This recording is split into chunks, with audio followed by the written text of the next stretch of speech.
That's a good team win, man. Then hit him with that right there. Kind of a spot concept over here. What you're saying? Get that ball nice and tight. That's how you create that thing around like This was back there, MF.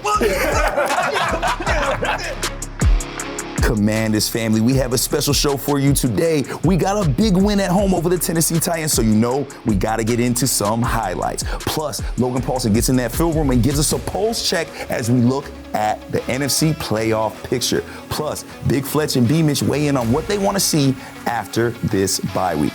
Commanders family, that all starts right now.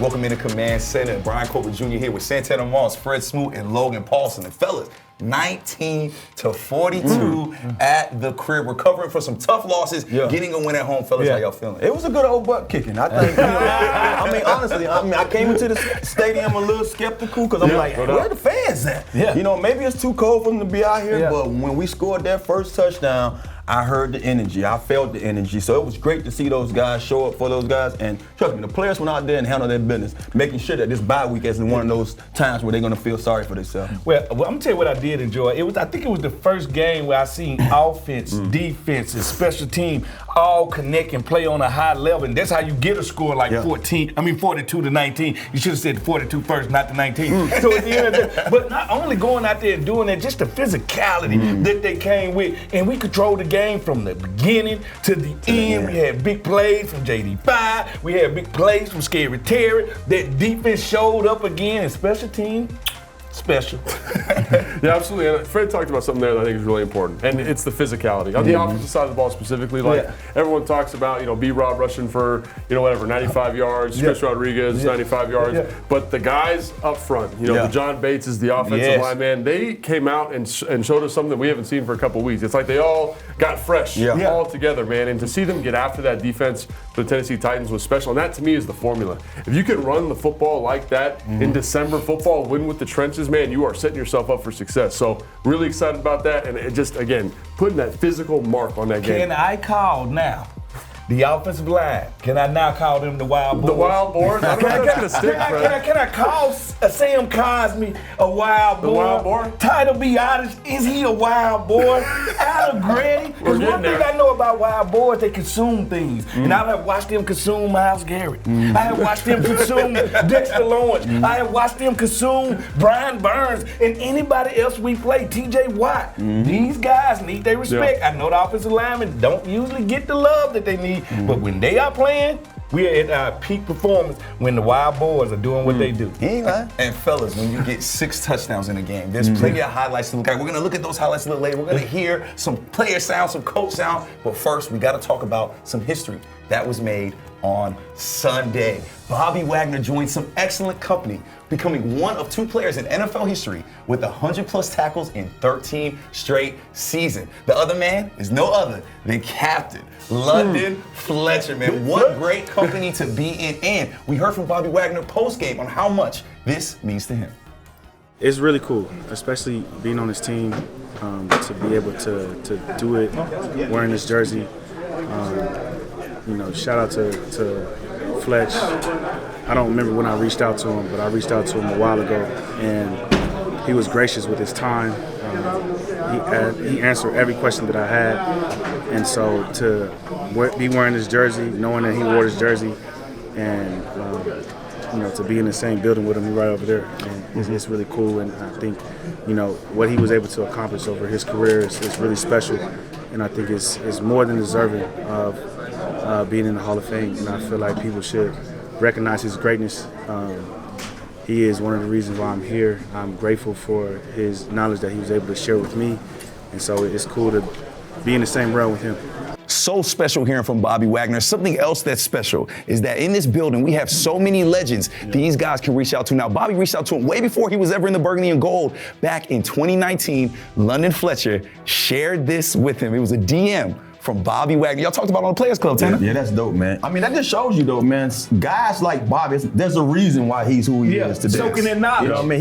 He's not too big to go out and reach out to somebody that he looked up to, and I'm just happy to be a part of what we have here with Fletch, man, because that's what we all saw in Fletch as a player and as an analyst. He's one of those guys, man, you can always lean on. So, and that's funny. That brotherhood, it don't matter what team jersey you got on. It's a brotherhood that I got your back, you got mine. The only thing bad I say about that, it took Fletch a whole day to get back at Bobby Wagner.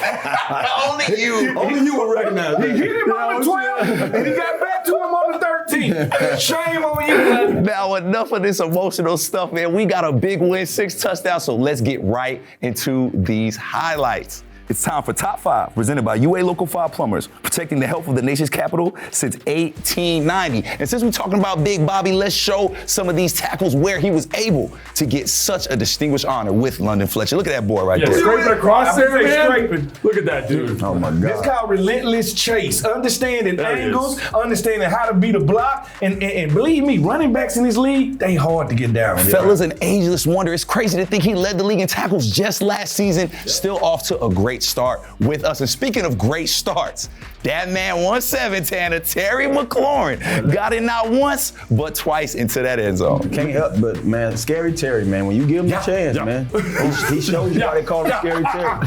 He's one of those guys, man, he's special, and he lives. Look at that knee. He's already ready to put it down. I told you like this, like he controls the ball, man. This is the throw. Look at this throw, kind of right behind the nickel there. What you're saying, get that ball nice and tight. That's how you create that thing around, like, let me have that. Thank you. That is elite focus by Terry McLaurin, and a great pass, like you said, by Jaden Daniels. So let's show our rookie quarterback some love, because he got into the end zone too with his feet. Excuse me. He got manners. The way he said, excuse me at the 3-yard line. Excuse me. Skinny in a damn phone. I mean, not one, not two, but 3 guys. That's that old lay right there. Goodness gracious. Footwork right there.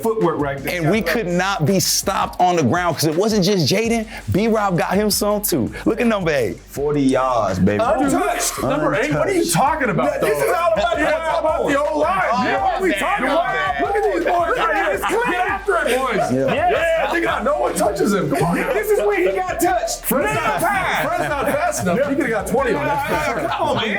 A full team effort, as Logan Paulson so eloquently pointed out. And when your line's going crazy like that, your backup running back comes out and gets some love too. This is Chris Rodriguez right here. Take that. Getting into the end zone. Now, that's what you want them to do. When you're forcing your hand, receive it. Receive what we're giving. giving. Look at Brandon Coleman right there, grinding that thing down. That's 3 numbers later. I think he had 35 a couple of weeks ago. Now he's back with 36. And you were saying he was cut and scored a touchdown, man. That's incredible. That's everything. Hey, that's being prepared right there, staying ready. That is the beauty of the game. Like you said, he just got cut, was able to come out here and show out. And you know what? Right after the game, we caught up with Chris Rodriguez on Command Center Post Game Live to talk about how big this moment was. Check it out.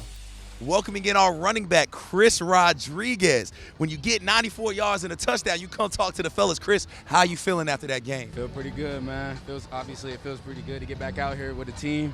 So, man, it's a blessing, man. I feel good. You know, a lot of times people look at the football game and they see what's going on and they don't understand what's going in your head. For you to keep yourself prepared, knowing what you're capable of. Like last year, I should love you how you ran the ball. You get a chance today, get 94 yards. How was it for you to go out there and say, this is what I'm about? Man, obviously, you know, in the back of my head, obviously I was going through adversity the last week. So I just kept that in the back of my head. You know, it's not a good feeling. You know, I just wanted to go out there and show who I was. And I feel like the offensive line put me in a great position to go out there and show that. After today, do you feel like the fans know who C-Rod is? I feel Not like yet, they do. huh? I feel like they do, but obviously never satisfied. Yes, so, sir. you know, we're going to keep working, keep getting better, keep grinding, and hopefully one day everybody know. Hey, Chris, man, we appreciate your time, brother, man. Happy Thanksgiving, man. Great job, man. Way to stay locked in, boy. That's not easy to do. Yes, sir. Good job, baby. Time for your winning numbers, presented by the Maryland Lottery. Please play responsibly. And you are seeing that right. Our Commanders won at home 42-19 over the Tennessee Titans. Jaden Daniels was a man amongst boys, getting 3 touchdowns and passing for 206 yards. And of course, our rushing game showed up with 267 total yards and 3 rushing touchdowns. Now it's time for your can't miss moment, presented by FanDuel. Make every moment more with FanDuel, an official partner of the Washington Commanders. And you know what we can't miss? It's this week's Pulse Check by the legend Logan Paulson. Take it away, Logan. Thanks, Brian. All right, let's get a Paulson's pulse check on the team. Last couple weeks, Pulse was a little weak on the offensive side of the football. What's different? Why is the Pulse? We got strong Pulse, man. Let's check out why on the film here. So for me, the number one factor in terms of offense going from kind of languid to now very, very strong is first and second down efficiency. Let's take a look at what Cliff's doing here, right? So first thing, we got a really nice, simple concept here. We got kind of a spot concept over here, corner, and we got a smash concept down here at the bottom. This is a great concept because you got a zone beater and you got a matchup beater down here at the bottom. Versus quarters coverage, this player is going to play off the ball, man. We're going to get nice and deep here. We're going to back up. So I have free access if I were to run a hitch here. So what am I doing if I'm Cliff Kingsbury? I'm taking good opportunities to find matchups to get my guy Terry McLaurin on first down versus free access here, right? Easy pitch and catch. Great job by Terry making the quarterback right. But this is good first down execution, right? Why do I need to mess around with second and third down when I can just get a first down on an easy hitch completion? Love that. Love that play call by Cliff. Love the simplicity of it. The next thing we got is if we're good on first and second down, first down specifically, this play right here is 2nd and 4. I can be very aggressive on a 2nd and 4 call as a play caller, and they're going to go here, going to get a little vertical, and we're going to get a little pitch action in the backfield here, right? So on 2nd and 4, the defense has to defend the run. So when I fake this pitch here as Jaden Daniels, look at these linebackers, man. Look where they're at. They're up in the line of scrimmage. Look at all this grass we got back here, right? Tons of grass because on second down, I have to be aggressive to stop the run. So once I'm aggressive to stop the run, I trust my guys, I trust Jaden to find open guys like Zach Ertz. I mean, look at this opportunity. This is what people talk about when they're talking about play action passes, right? Can I find these opportunities down the field? This doesn't happen on 2nd and 10 because I don't have to respect the pass. I don't have to respect the run, I just have to worry about the pass. This is great job on first down efficiency, leading to better second down efficiency. So all of this stuff leads then to excellent third down execution. And let's take a look at a play. This is 3rd and 2. Right? On 3rd and 2, what do we have to worry about? We have to worry about the run. We have to worry about the pass. Everything is on the table here for us. So what do? If I'm Cliff, I run a play that we run a ton of, right? Run a little zone read. We motion the tight end across, get him over here in this position. We like to run zone read where I block out, I block here. We got a whole bunch of different runs that we run here. But what do? We run a little play action pass, little token fake. Love this by Cliff. Zach's going to work up, act like he's blocking this guy. Bates is blocking out to the flat. And watch these linebackers. There is nobody, not a soul in the middle of this field, right? Look at this grass right here. Nobody here. So what can our guy, Zach Ertz, do? He can find this opportunity, work a little move. Great job by Jaden, getting a little bit of depth, finding this throw here. Why is this so open? It's because it's 3rd and 2. It's 3rd and 2 because we were great on first down and we were great on second down. The other thing too, let's just check out some of these runs real quick. The runs on first down have been great. So this is 2nd and 10. On 2nd and 10, most people are thinking pass. Not this team. We do a great job here coming across. John Bates kicking this guy out. We're going to run a little bit of wham here. Kick out. Watch this guy right here. This is so fun, man. This guy's going to play outside this block. Why is he going to do that? Because Jaden Daniels is a threat to run the football. Watch him here. Watch how he has to deal with this action here, right? This guy's feeling Jaden Daniels, and look at this crease. Guys are getting after people, mashing people. Everyone's being physical up front. We got a great double team working back. We got here, down blocking here. Everything's awesome, being physical. And again, why do I need to mess around with 2nd and 3rd down when I get an explosive run on first down? So I think this tape shows you really clearly that on first down, when they can be efficient, when Cliff can find easy opportunities, we can find stuff in the run game that leads to better opportunities on second down. The play action pass is more effective. And then on 3rd and short, everything is on the table, and it's so hard to defend every blade of grass as a defense. That's the pulse check, and that's why I'm fired up going into the bye. Thanks, Logan. Always great to see you in that film room. Now, this is the current NFC playoff picture where it stands now. Yeah. Fellas, it's looking kind of crazy, especially in the South and the West. Well, it's crazy how the teams are ranging from so high to so low. You got to realize in the West and the South, you're going to have a team that squeaks in there. And also, you got to realize you got Minnesota. Right? That's going to be sticky. Yeah, you got Minnesota, you got Detroit, you got Green Bay. Yeah. You got, like, it's a different rat race. Right now, it's to the last man to the other right so now. when you're looking at that, though, you have Detroit up there as the Lone Ranger. Yeah. Do you think that they will be the one that's the favorite or have the 1 seed when you think all said and done? Well, I don't know because Philly, because I think Philly is making a run for it now. We still have to play. We still got to play Philly also, but don't forget this: the NFC North still got to play each other. Yeah. So you're talking about Green Bay, you're talking about Detroit, you're talking about Minnesota. They still got to clash head to head, and unless they tie, somebody got to lose those games. And it's wild to imagine that the Green Bay Packers might not make it. That a team with 10+ wins might not make the playoffs in the NFC. Fellas, who do y'all see right now that y'all think are the favorites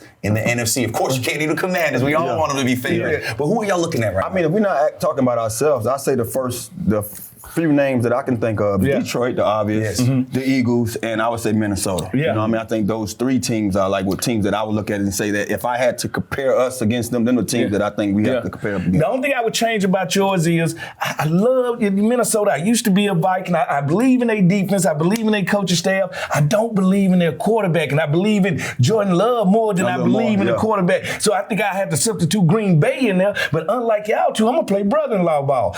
Us.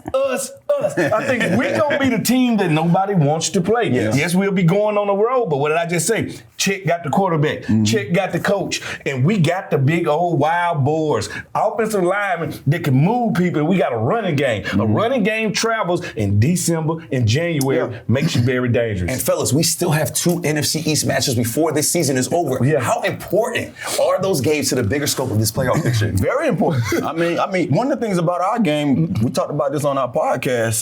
All these 4 last games are like playoff games. They are playoff games. They basically playoff games. We have to go out there and have that mentality when we approach the field that this game right here is a make it or break it game. Most definitely. It's one of those games where it's a self-check game. To get to the playoffs, you got to take over the division. You can only take over the division by beating the people in the division. We've checked the Giants off that list. We've lost one to Philadelphia. We've lost one to the Cowboys. Luckily, we get to play both of those teams again. And there go the thing about it. When we have to go on the road, Philadelphia comes to us.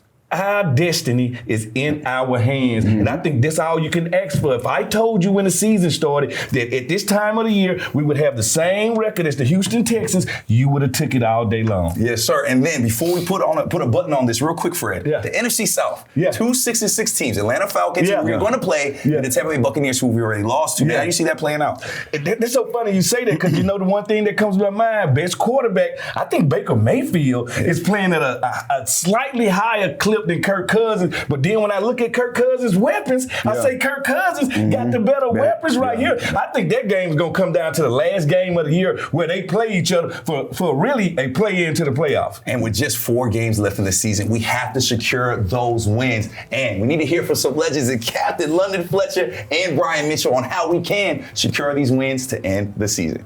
All right, thanks, BC. What I want to see coming out the bye week is the exact thing I saw before the bye week. I want to see the players come out with a quick start. Let's get Terry McLaurin in early. Defense, attack their quarterbacks. Make them have to play out there. The one thing about this team I noticed when they go out there with a lot of confidence and when they go out to start fast, they normally just cancel all the confidence of the other football team. We have so much talent on this team right now that if we start fast, it's going to be a lot for somebody to come back from behind. We saw today we got a little bit lax in the game on Sunday, but ultimately, when we come out fast, we put our foot on their neck and slowly lift the other side, we win football games. All right, so here's the things I would love to see our team do these last 4 games of the season as we continue to push towards the playoffs. Let's get the big nasties continue to play nasty. When our offensive line is healthy and playing at its best, they're the lifeblood of this team. They're the engine. When they're able to run the football the way we ran against the Tennessee Titans, it just opens up everything. Get Terry the football. Great things happen when Terry gets the ball. I want Jaden to continue to play like he's playing. I think he'll continue to get better. The more experience he gains against defense, each game is going to allow him to become a better football player. And there's so much more that Cliff Kingsbury can do with Jaden Daniels at the hand. From a defensive standpoint, continue to play swarming football, 11 guys rallying to the ball, keeping teams out of the end zone, and turning the football over. We've been able to get some fumbles. Let's see if we can get some interceptions. We do those things. Oh, and I can't forget about the special teams. Special teams need to be special. get the run game going, get the return game going, the kickoff or the punt return. I feel like Olamide Zaccheaus, he's due for a punt return for a touchdown. We get those things done these last 4 games of the season, and we'll be celebrating the playoff game in January. Now, here's a look at the 4 games left on the Commanders' schedule. After the bye week, we will head to New Orleans to take on the Saints. Then we have back-to-back home games, the Philadelphia Eagles, then the Atlanta Falcons. Then we end the season in Dallas, taking on the Cowboys. Now, let's hear from our head coach, Dan Quinn, on the game plan as he talks about what he wants to see from this team after the bye week. What a way to go into the bye week with a win. What is the message to the team as you head into the bye week after such a great win? I think for all of us watching, we know what the vision, of our team of what we can be. And so this play style, the attitude, the identity, the physicality, that's what we want to be. And so by playing fast, by playing physical, by taking care of the ball, by going after it, those are the things that I want to see every time we play.